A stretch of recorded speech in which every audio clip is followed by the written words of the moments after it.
আসসালামু আলাইকুম, কেমন আছেন সবাই?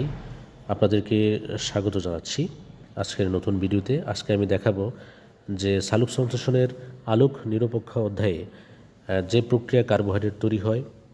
আমরা জানি যে কার্বোহাইড্রেট তৈরির 3টি পদ্ধতি আছে। 3টি পদ্ধতির মধ্যে একটা হলো কেলভিন চক্র। তো আমি আজকে দেখাবো কেলভিন চক্র বা সি3 চক্র। সি3 চক্রের মাধ্যমে কীভাবে কার্বোহাইড্রেট তৈরি হয়। আপনারা জানেন যে সি3 চক্রটা প্রদান করেছিলেন যুক্তরাষ্ট্রের ক্যালিফোর্নিয়া বিশ্ববিদ্যালয়ের কেলভিন এবং তার সহযোগীরা 1947 থেকে 1949 সালে তেজস্ক্রিয় কার্বন ব্যবহার করে তারা এই পদ্ধতিটার আবিষ্কার করেছিলেন। এই পদ্ধতিতে কার্বন ডাইঅক্সাইড রুবিস্কো এনজাইম কর্তৃক গৃহীত হয়। আমি একটু দেখাচ্ছি যে এটা হলো রুবিস্কো এনজাইম। এই এনজাইমটা কার্বন ডাইঅক্সাইডকে কী করে গ্রহণ করে, বায়ুর কার্বন ডাইঅক্সাইডটাকে গ্রহণ করে এবং রাইবোলোজ 1,5 বিসফসফেট এই যে এটার সাথে যুক্ত হয়ে একটা অস্থায়ী কিটো অ্যাসিড তৈরি করে। এটাকে বলা হয় অস্থায়ী কিটো অ্যাসিড এবং এটা 6 কার্বন বিশিষ্ট। অস্থায়ী কিটো অ্যাসিডের সাথে এখনও পানি যুক্ত হয়ে, এই যে এখানে পানি আছে, এখনও পানি যুক্ত হয়ে 3-ফসফোগ্লিসারিক অ্যাসিড বা 3-PGA তৈরি হয় এবং এই সি3 চক্রের প্রথম স্থায়ী পদার্থ হলো 3-ফসফোগ্লিসারিক অ্যাসিড বা 3-PGA। তারপর এই 3-ফসফোগ্লিসারিক অ্যাসিডের সাথে একটি ফসফেট যুক্ত হয়, এটিপি থেকে একটি ফসফেট যুক্ত হয়ে 1,3-বিসফসফোগ্লিসারিক অ্যাসিড তৈরি করে। 3 কার্বন বিশিষ্ট 1,3-বিসফসফোগ্লিসারিক অ্যাসিড তৈরি করে। তো এই যে 3-ফসফোগ্লিসারিক অ্যাসিড থেকে 1,3-বিসফসফোগ্লিসারিক অ্যাসিড তৈরি হলো, এটাতে কাইনেজ নামক একটা এনজাইম সহায়তা করে।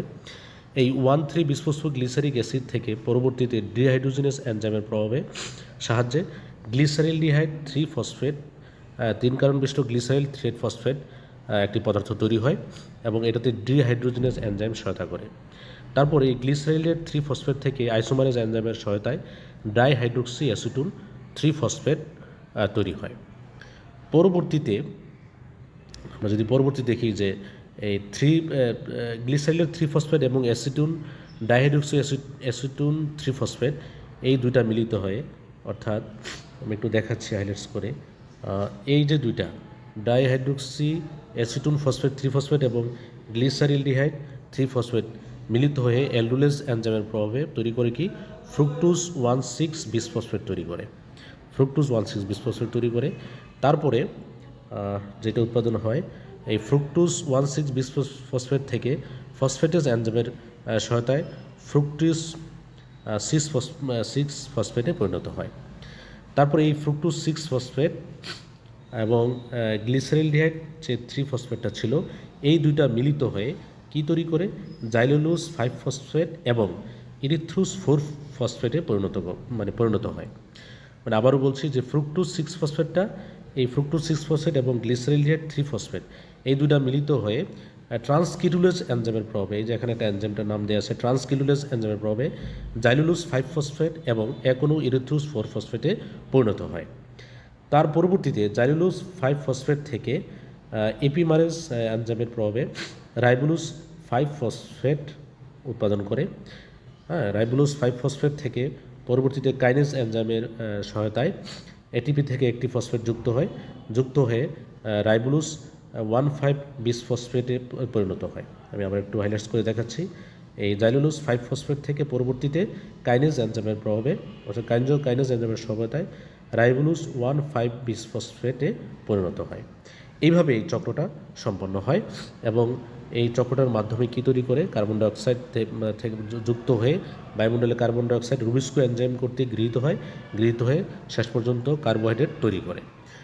এবং এই চক্রটা কী করে চলতেই থাকে, মানে চক্রটা পুনঃ উৎপাদন হয়।